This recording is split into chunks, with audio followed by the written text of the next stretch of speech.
Yes, तो आज हमारा जो नेक्स्ट टॉपिक रहेगा मोनोटोनिसिटी में, वो रहेगा रोल्स थ्योरम। अभी मोनोटोनिसिटी बिल्कुल खात्मे की तरफ है, खत्म हो जाएगा 1 या 2 दिन के अंदर। ये 2 थ्योरम है, बहुत इंपॉर्टेंट थ्योरम है। देखिए थ्योरम की अगर बात करें कैलकुलस में, एक थ्योरम मैंने आपको पहले भी पढ़ाई थी। ये वो थ्योरम क्यों इंपॉर्टेंट है ना, क्योंकि इन तीनों के रिजल्ट जो है ना वो बहुत मिलते-जुलते से हैं, है ना? और बहुत छोटे-छोटे थोड़ा-थोड़ा सा डिफरेंस है दोनों में। जैसे अपन ने एक आईएमबीटी थ्योरम पढ़ी थी, आईएमबीटी। आईएमबीटी थ्योरम क्या? Intermediate value theorem. Intermediate value theorem में हम लोग क्या पढ़ते हुए आए ना, अगर किसी को कर्व की नॉलेज अच्छी है, ग्राफ की नॉलेज अच्छी है, तो फिर समझ में आता है कि ये सब कोई नॉलेज और ये कोई थ्योरम व्योरम कुछ नहीं है। ये तो बिल्कुल ऑब्वियस सी बात है कि भाई ऐसा होगा। आईएमबीटी थ्योरम क्या बोलती है कि अगर कोई फंक्शन कंटीन्यूअस है, अगर कोई फंक्शन कंटीन्यूअस है और मतलब ये क्लोज इंटरवल ए कोमा बी में अगर कोई फंक्शन कंटीन्यूअस है और एफ ऑफ ए और एफ ऑफ बी ये इस तरीके से है, तो ए से लेकर के बी के बीच में ये ए ये कंटीन्यूअस है, कैसे भी बना लो आप कंटिन्यू। ए से लेकर के बी के बीच में एक नंबर सी ऐसा जरूर होगा जिसके कॉरेस्पॉन्ड कम से कम एक वैल्यू फंक्शन जरूर गेन करता होगा। ये इसका स्टेटमेंट है। अब इसका एप्लीकेशन पार्ट जब हम लोगों ने देखा था, तो इसका एप्लीकेशन पार्ट आपका क्या था? इसका एप्लीकेशन पार्ट आपका ये था, इसका एप्लीकेशन हमने बना दिया था कि ये ए है, ये बी है, कर्व आपका कंटिन्यू है। तो सपोज अगर ए पे नेगेटिव है और बी पर अगर पॉजिटिव है, तो ए से लेके बी के बीच में कम से कम एक रूट जरूर होगा। यस, मार्क द वर्ड, कम से कम एक रूट बोला है मैंने। ज्यादा से ज्यादा तो कितने भी हो सकते हैं, आप खुद भी समझदार हैं, ज्यादा से ज्यादा तो कितने भी बना लीजिए। ए पर नेगेटिव है, बी पर पॉजिटिव है, तो ज्यादा से ज्यादा तो कितने भी जगह, मगर कम से कम एक रूट जरूर होगा। अब ये थ्योरम आई है आपकी रोल्स थ्योरम। अगली है आपकी लैग्रांज मीन वैल्यू थ्योरम, है ना? इसके बाद आपकी कॉशे मीन्स थ्योरम भी आती है। ये इसको एक्चुअली आप लोगों के सिलेबस से हटा दिया गया है, मगर इसको फिर भी हम कंसीडर करेंगे। क्यों कंसीडर करेंगे ना, क्योंकि सबसे पहले ही वही थ्योरम आती है कॉशे मीन वैल्यू से, सीएमबीटी, कॉशे मीन वैल्यू थ्योरम, कोश सीएमबीटी। उसके अंदर आता है लांगराज, और लांगराज का भी स्पेशल केस है ये रोल्स थ्योरम। सीएमबीटी का स्पेशल केस लांगराज थ्योरम है, लांगराज का स्पेशल केस ये रोल्स थ्योरम है ना? हम लोग पहले इसको देखेंगे, फिर इसको देखेंगे, बाद में इसको देखेंगे। IIT JEE point of view से क्या इनमें होता है ना, IIT JEE point of view से इसका एप्लीकेशन बहुत मतलब अच्छे क्वेश्चन बनते हैं इसके एप्लीकेशन पार्ट पे। तो अभी तो आज तो हम इसका थ्योरम क्या है, क्या बोलती है, वो देखेंगे। इसका एप्लीकेशन पे मैं एक अलग से वीडियो आपको बना करके डालूंगा, क्योंकि वो वीडियो जो है वो अगर लाइव लेक्चर करने लगे ना, तो बातचीत जैसे अपन लेक्चर के दौरान बातचीत करते हैं, तो वो 2-3 घंटे का चला जाएगा। ठीक है ना? तो इसलिए मैं उस एप्लीकेशन पार्ट का अलग से सब एक स्पेशल एक अलग से सब वीडियो बना करके डालूंगा मैं इसमें। तो पहले तो इसका स्टेटमेंट देखते हैं। Let f of x be a function, be a function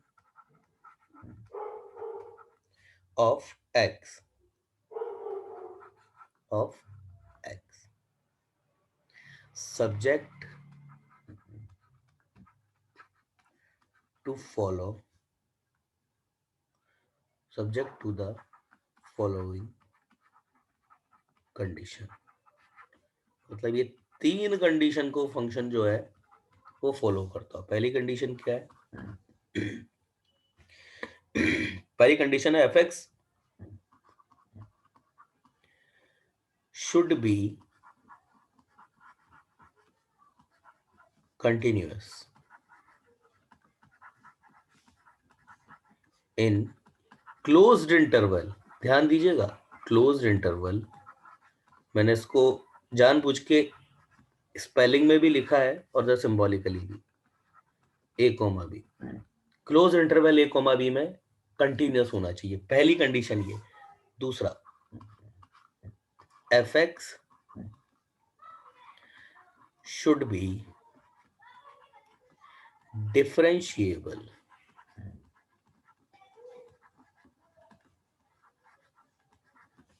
in open interval. Again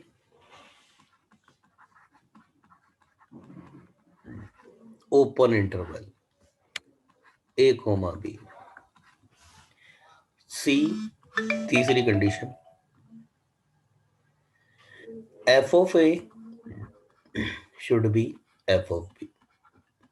ठीक है ना, ये आपका थ्योरम है, उसका ये एक स्टेट। देखिए थ्योरम कैसे चलती है ना, इफ और देन वाला केस होता है थ्योरम का। इफ मतलब यहां पर कुछ कंडीशन दे दी जाती है, वो कंडीशन अगर फॉलो कर जाती है तो फिर रिजल्ट वाला पार्ट आ जाता है। तो हमारे पास ये रोल्स थ्योरम में भी रोल्स थ्योरम में भी फुलफिल करने के लिए 3 कंडीशन है। अगर ऐसा है then there exist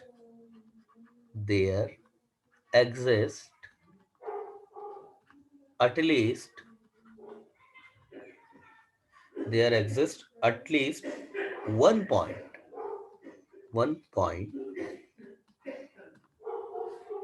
x equal to c। ठीक है, x equal to c in open interval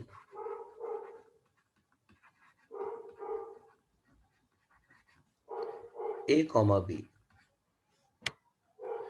where f dash c equal to 0।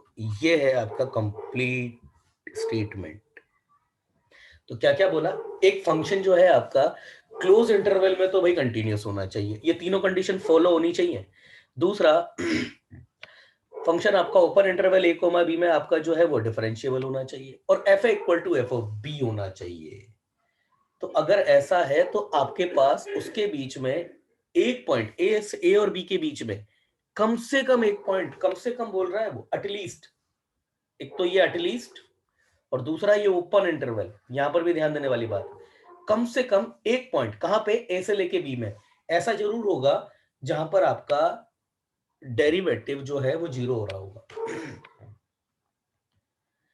ठीक है, तो ये तो स्टेटमेंट वाली बात हो गई। और अगर इसी को ही अगर अपन थोड़ा इसका ग्राफ बना करके देख ले भाई एक्चुअली हो क्या रहा है, तो फिर आपको समझ में आ जाएगा कि ये कोई थ्योरम व्योरम तो कुछ भी नहीं है, तो ऑब्वियस सी बात है, ऐसा ऐसा तो होता ही है।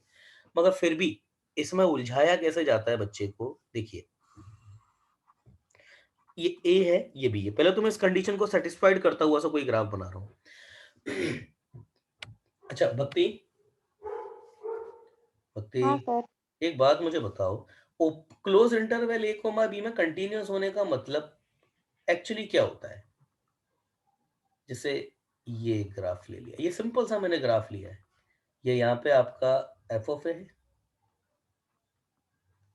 और ये यहीं पे ही आपका एफ ऑफ बी है, तो यहाँ पे इसको एफ ऑफ बी भी लिख देता हूँ, जो कि आपस में दोनों बराबर है।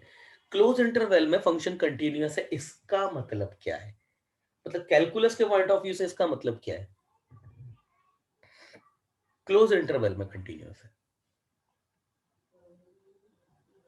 बोलो।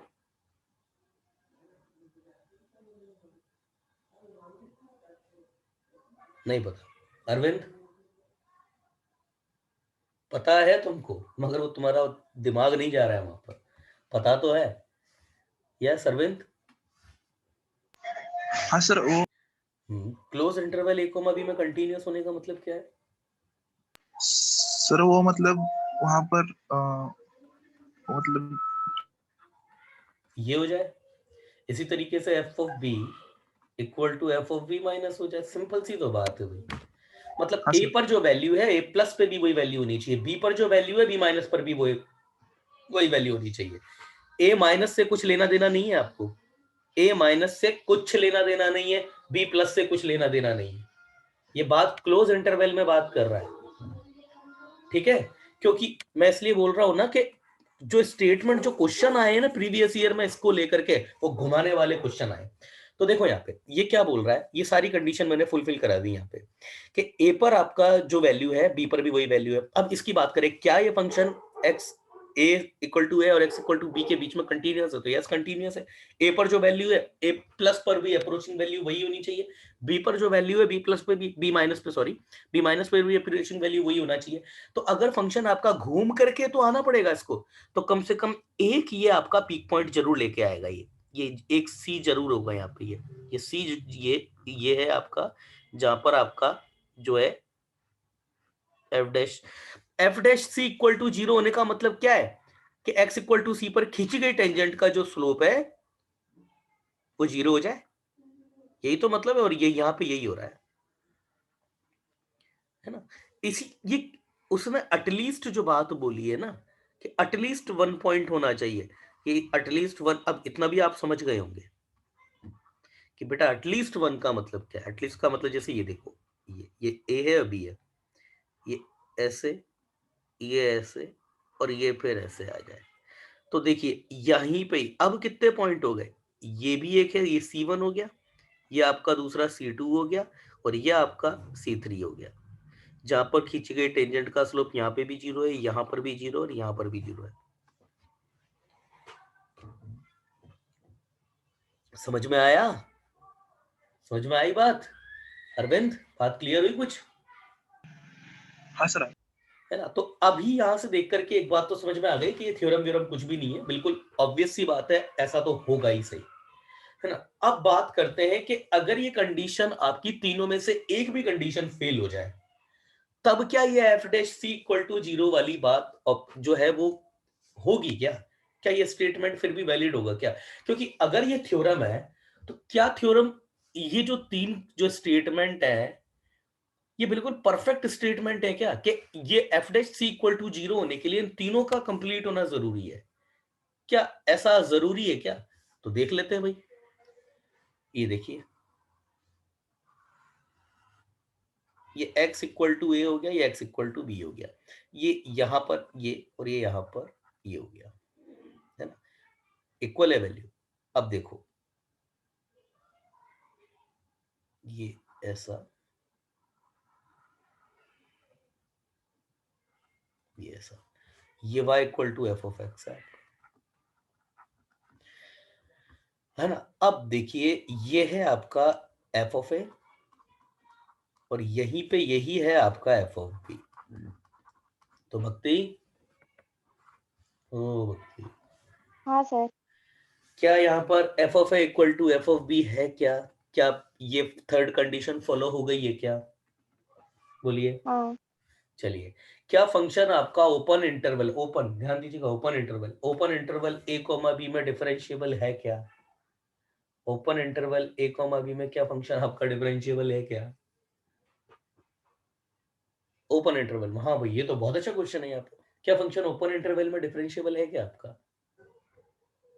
हाँ सर। ओपन इंटरवल में डिफरेंशिएबल है। अरविंद, ओपन इंटरवल में फंक्शन डिफरेंशिएबल है क्या? नहीं सर, शायद मतलब वहां पर लास्ट पॉइंट्स फिर मतलब ही नहीं। फंक्शन आपका, देखिए इधर देखिए, ये जो ग्राफ अभी आपको याद, देखिए इधर, ये इसको हटाइए, ये इसको हटाइए, क्योंकि ऑब्वियस सी बात है, ये दो जो सर्कल हमने लगाए ना, वो ग्राफ का हिस्सा नहीं है। ये जो दो मैंने सर्कल लगाए, वो ग्राफ का हिस्सा नहीं है।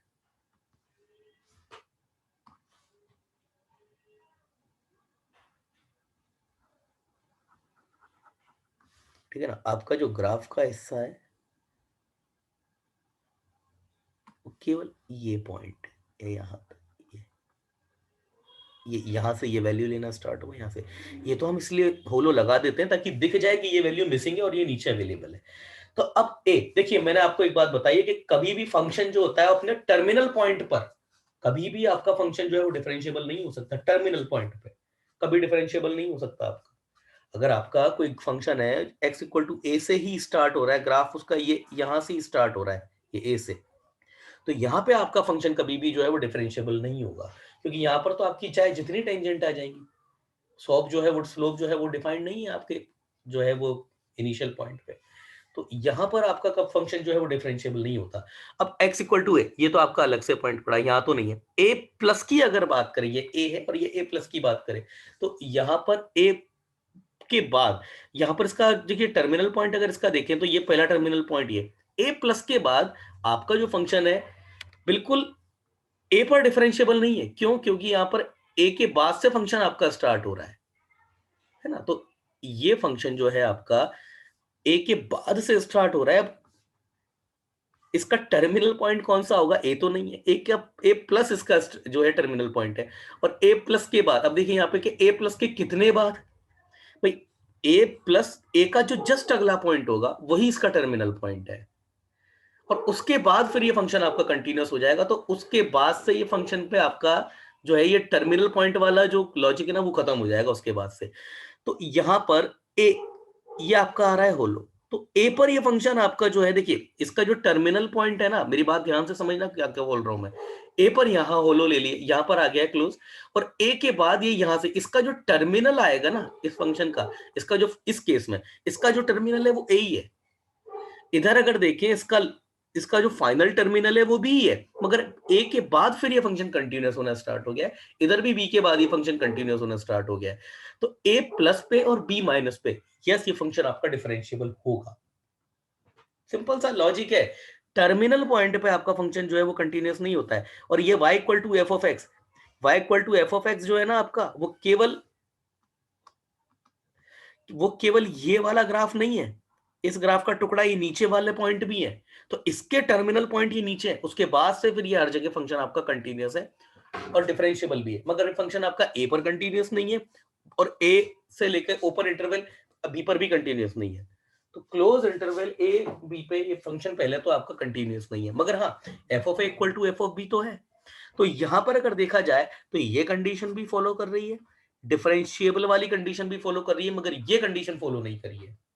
तो आप देख लीजिए जो रिजल्ट है आपका f dash c equal to 0 वो नहीं मिला यहाँ पर एक भी पॉइंट ऐसा नहीं है, ठीक है ना। दूसरा, यहाँ पर आपकी रोल्स थ्योरम जो है फेल हो गई। Function y equal to f of x is not continuous in close interval A comma b. किसी बच्चे को प्रॉब्लम जरूर होगी इस स्टेटमेंट में डिफरेंशिएबल वाली बात को लेकर के। हाँ भाई पत्ती, डिफरेंशिएबल है या नहीं है, डिफरेंशिएबल है या नहीं है, इसको लेकर के किसी तरीके का कोई डाउट हो तो पूछो। पत्ती नहीं सर, क्लियर है। क्लियर है। पार्थ,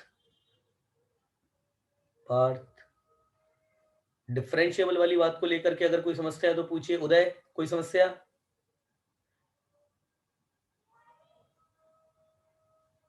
ठीक है, मैसेज आया किसी बच्चे का? क्लियर है। पर पार्थ मेरे को तो बात क्लियर हुई नहीं है कि तुमने भाई कल मुझे बोला कि क्वेश्चन आप सॉल्व करके डालेंगे, कल क्वेश्चन क्यों नहीं सॉल्व किया आपने? ये पार्थ वाला माइक ना बच्चों आप सब लोग खरीदो। इसमें पता है क्या खासियत है इसके माइक की, जब इससे इसके मतलब की कोई बात पूछो ना, आपको कोई डाउट तो नहीं है, तो बिल्कुल परफेक्ट काम करता है इसका माइक। और जैसे ही इससे मेरे मतलब की मैं बात पूछता हूँ ना, इसका माइक जो है ना उधर से रिस्पॉन्स करना बंद कर देता है। चलिए, तो यहां पर ये आपकी रोज थ्योरम जो है ब्रेक हो गई। अब दूसरा, क्या तीनों कंडीशन एकदम जो है वो स्ट्रिक्ट है क्या? दूसरा, अब इस बार फंक्शन आपका ए पर भी कंटिन्यूअस है और बी पर भी कंटिन्यूअस है। एफ ऑफ ए और एफ ऑफ बी भी हम लोग बराबर करेंगे, जैसे ये एफ ऑफ ए और एफ ऑफ बी, इसको पहले ही मार्क कर लेते हैं। यही आपका एफ ऑफ ए भी है, यही आपका एफ ऑफ बी भी है। ये लीजिए। अब क्या यहां पर आप खुद बताइए, क्या ये x इक्वल टू सी है? इसके लिए f dash c equal to 0 हो सकता है? y equal to f of x is not differentiable. Bhakti, क्या f dash c equal to 0 है क्या? नहीं सर। तो अब ये आपका ए से लेके बी में ये डिफरेंशिएबल तो नहीं है, एफ से लेके बी से डिफरेंशिएबल नहीं है, तो f dash c is not equal to 0 है। कोई भी सी आपका कहीं भी हो सकता है ऐसे लेकर के बीच में, यहां पर भी। तो एफ डैश सी आपका 0 है ही नहीं, कोई भी सी आपका ऐसा नहीं है। अब तीसरा, रोज थ्योरम ब्रेक करने वाला तीसरा स्टेटमेंट को ब्रेक करके देख लेते हैं, है ना। तीसरा स्टेटमेंट ब्रेक करके देख लेते हैं, मतलब क्या, ए से लेके बी में कंटिन्यूअस भी है, डिफरेंशिएबल भी हर जगह, मगर f of a equal to f of b नहीं है। ये एफ ऑफ ए यहां हो गया, एफ ऑफ ए, और ये एफ ऑफ बी ये यहां हो गया।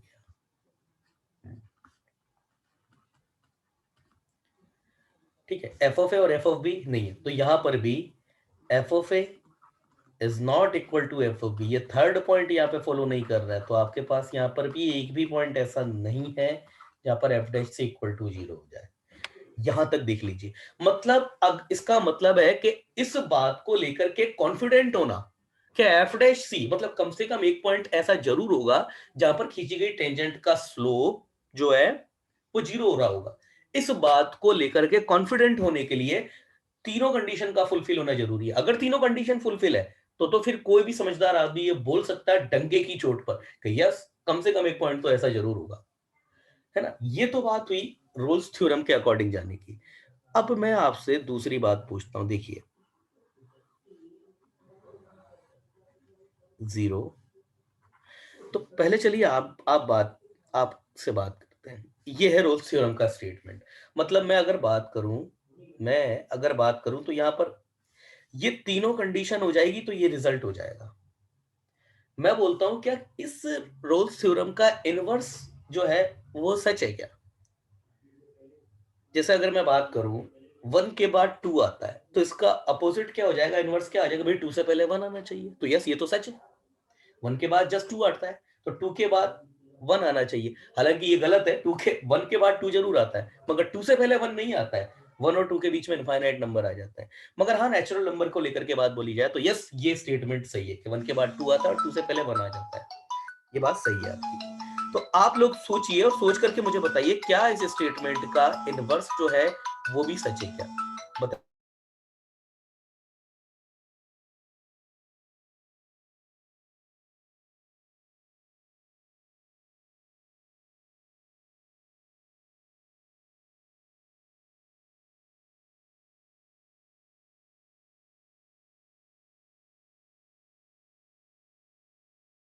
चलो भाई बताओ। मैं मैं बच्चों से बात कर लेता हूँ आप सब लोगों से। हाँ भाई पार्थ, आप सिर्फ ये मुझे बताइए क्या इस स्टेटमेंट का इनवर्स भी सही है क्या? कि मतलब f dash c equal to 0 है, मतलब एक जगह पॉइंट ए से लेकर के बी के बीच में खींची गई टेंजेंट का कम से कम एक जगह स्लोप जो 0 है। तो फिर ये भी बात पक्की है कि तीनों कंडीशन जो है राइट होनी चाहिए। एफ ऑफ ए बराबर एफ ऑफ बी होना चाहिए, कंटिन्यूअस होना चाहिए, डिफरेंशिएबल होना चाहिए ओपन और क्लोज और ओपन इंटरवल में। तो क्या इस स्टेटमेंट का अपोजिट सही है क्या? किसी बच्चे का मैसेज आया है? नो।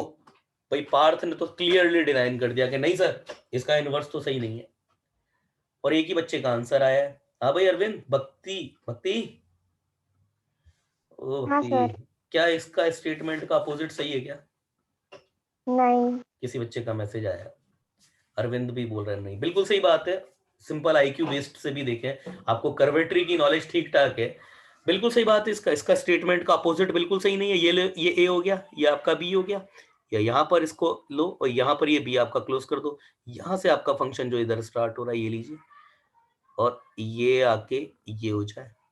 अब देख लीजिए f of a equal to f of b नहीं है। ए से लेकर के बी में यहाँ पर एफ ऑफ बी आपका इक्वल नहीं है, बिल्कुल इक्वल नहीं है। मगर फिर भी आपका ये एक पॉइंट आ गया जहां पर बट एफ डैश सी आपका 0 है फॉर एवरी सी जो है आपका बिलोंग करता है ए से लेके बी के बीच में। तो यस ये तो आपका f dash c equal to 0 हो गया, मगर ये तीसरी कंडीशन जो है फुलफिल नहीं हुई। ना ही आपका डिफरेंशिएबल होने की जरूरत है फंक्शन को ए से लेके बी के बीच में। ए से लेके बी के बीच में फंक्शन ये लो आपको ये है। अब दो कंडीशन को फेल कर रहे हैं हम, ना तो ए बराबर बी है, ये लो डिफरेंशिएबल भी नहीं है, मगर ये फिर भी ये लीजिए ये फिर भी एक तो ये पॉइंट आ गया C1, ये दूसरा पॉइंट आ गया। ये तो एटलीस्ट 1 की बात कर रहा था, यहाँ पर f dash C1 equal to f dash C2, ये दोनों इक्वल टू 0 है। और सिमिलरली C1 कॉमा C2 ये दोनों आपके बिलोंग करते हैं ऐसे लेके बी के बीच में। तो ना तो फंक्शन आपका कंटिन्यूअस तो है, ना तो डिफरेंशिएबल है, मतलब सेकंड और थर्ड ये कंडीशन को फुलफिल कर दिया। और इसी के साथ अगर मैं तीनों कंडीशन को भी फेल कर दूं, तीनों कंडीशन को भी, मतलब ना तो मैंने कंटिन्यूअस करा, ये एफ ऑफ ए यहाँ ले लिया, ये एफ ऑफ बी मैंने यहाँ ले लिया, और ना ही मैं डिफरेंशिएबल कर रहा हूँ, ये लो डिफरेंशिएबल भी नहीं है, ठीक है ना। और f of a equal to f of b भी नहीं कर रहा हूँ, ये लीजिए ये तीनों कंडीशन ही फुलफिल नहीं है मेरी।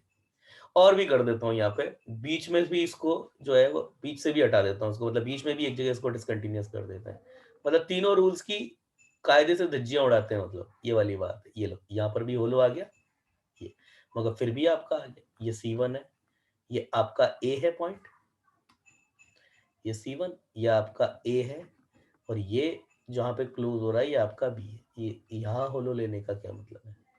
ये पॉइंट जो है आपका ये है आपका बी है।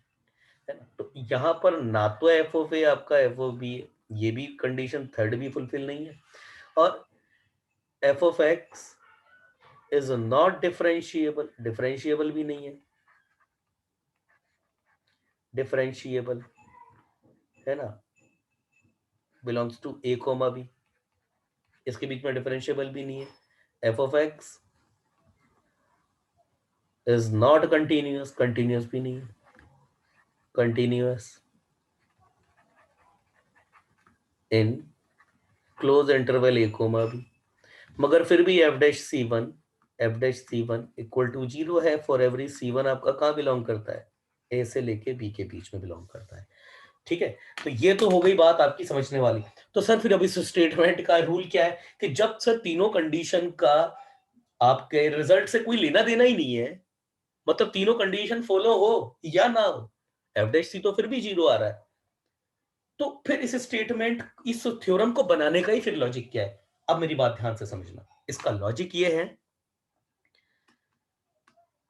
कि इनमें से एक भी कंडीशन अगर फॉलो नहीं है तो आपका एफ डैश एक्स 0 हो सकता है, मतलब तीनों भी कंडीशन गलत हैं तो भी आपका पास जो है एक ना एक पॉइंट ऐसा जरूर आ सकता है जहां पर आपका पीक आ रहा हो, पीक मतलब मैक्सिमा या मिनिमा, वही मतलब इस चीज का, मैक्सिमा आना है, मिनिमा आना, या फिर खींचे गए टेंजेंट का स्लोप 0 आना। ये बात सही है कि तीनों भी कंडीशन अगर गलत है तो भी आपका जो है मैक्सिमा या मिनिमा अचीव हो सकता है, मगर ये बात भी सच है कि अगर गलती से तीनों कंडीशन फॉलो कर गई तो कम से कम एक मैक्सिमा या मिनिमा आना तो परफेक्ट है, होगा ही सही।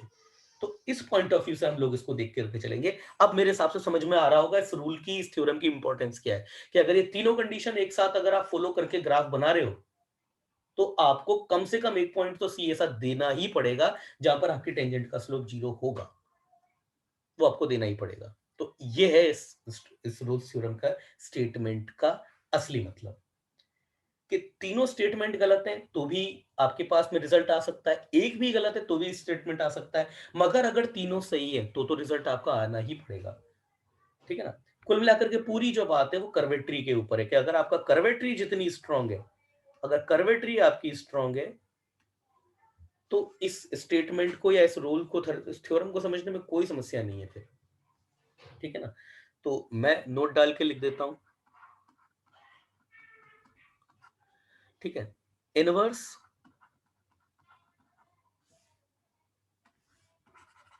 Of Rolle theorem, inverse of Rolle's theorem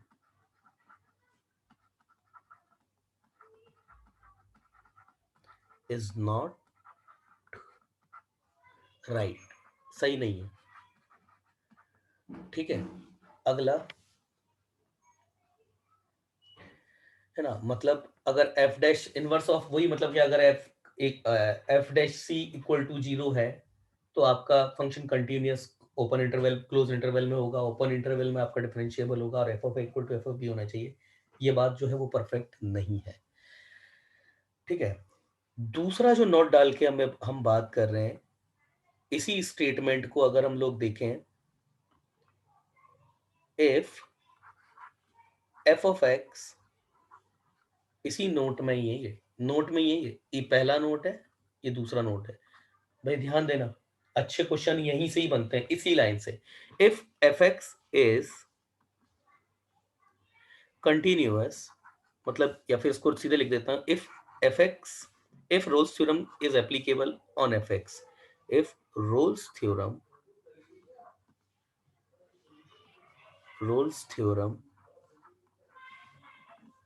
is applicable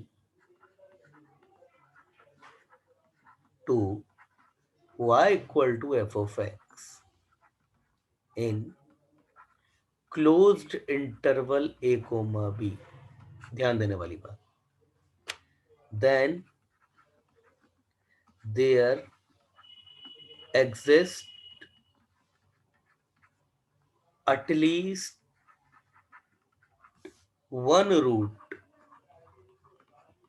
of f dash x equal to 0। ये दूसरी ध्यान देने वाली बात, तीसरी ये ध्यान देने वाली बात। ये स्टेटमेंट भी अपने दिमाग में छाप लो अच्छी तरीके से। अभी 1 मिनट से कम टाइम बाकी है। मैं अगर इसको कुछ एक्सप्लेन करने लगा, कनेक्शन बीच में ब्रेक हो जाएगा, तो मैं इस मीटिंग को ब्रेक कर रहा हूँ, मैं दूसरा लिंक भेज रहा हूँ आपको, फटाफट आओ दोबारा।